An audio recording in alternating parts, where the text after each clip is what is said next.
وَوَهَبْنَا لِدَاوُودَ سُلَيْمَانَ، اور ہم نے داؤد علیہ السلام کو سلیمان جیسا فرزند عطا فرمایا. نعم العبد، کیا ہی خوبیوں والا وہ بندہ تھا. انہ اواب، وہ بھی بہت رجوع لانے والا تھا. یعنی اپنی باپ کی طرح ان کے اندر بھی یہ کوالٹی تھی کہ وہ اپنی غلطیوں کے اوپر، اپنی لغزشوں کے اوپر، گناہ کا لفظ نہیں ہم انبیاء کے لیے بولتے، رجوع لانے والے تھے. اذ عرض علیہ بالعشی الصافنات الجیاد، جب کہ ان پر پیش کیے گئے دوپہر کے وقت تیز رفتار گھوڑے. کھول لیں اس کو قرآن کے سامنے. فقال انی احببت حب الخیر عن ذکر ربی، تو انہوں نے کہا کہ ان گھوڑوں کی محبت مجھے اپنے رب کی یاد کے حوالے سے اس نے غافل کیا. یہ عن ذکر ربی کا مطلب ہے کہ اللہ کے ذکر سے مجھے دور کر دیا ان گھوڑوں کی محبت نے. حتی توارت بالحجاب، یہاں تک کہ چھپ گیا پردے میں.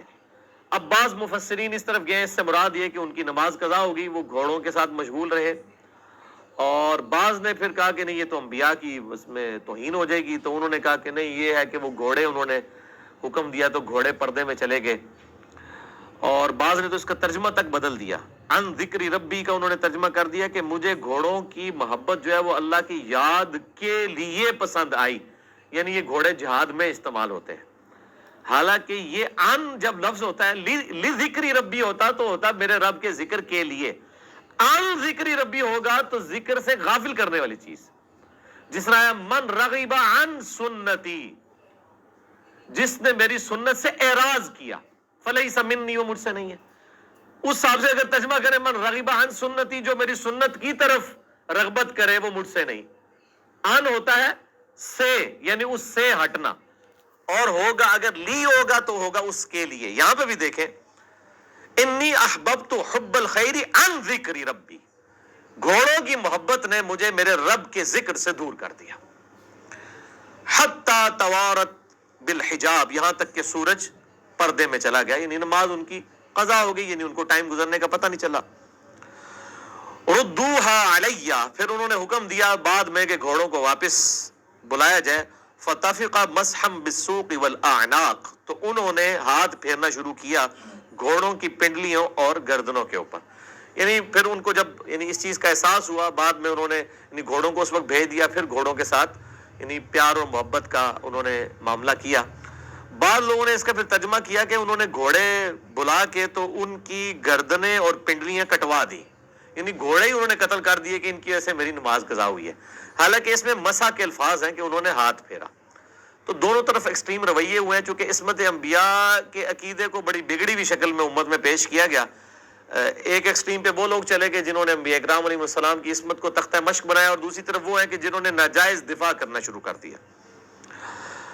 اگلے الفاظ بھی بتا رہے ہیں، وَلَقَدْ فَتَنَّا سُلَيْمَانَ، ہم نے بے شک سلیمان کو بھی ایک فتنے میں ڈال دیا، ایک آزمائش ان پہ آئی.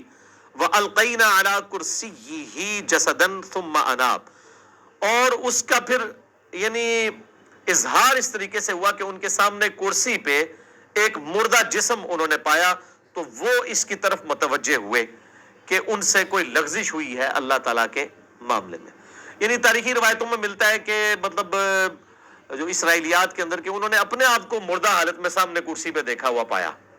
اس لیے ایران والوں نے جو فلم بنائی ہے سلیمان علیہ السلام کے اوپر، اس میں انہوں نے اس کو اسی فارم میں پیش کرنے کی کوشش کی ہے. بہرحال جو بھی واقعہ تھا اس کی ڈیٹیل نہیں ہے، قرآن پاک نے اس کو اشارتاً ذکر کیا.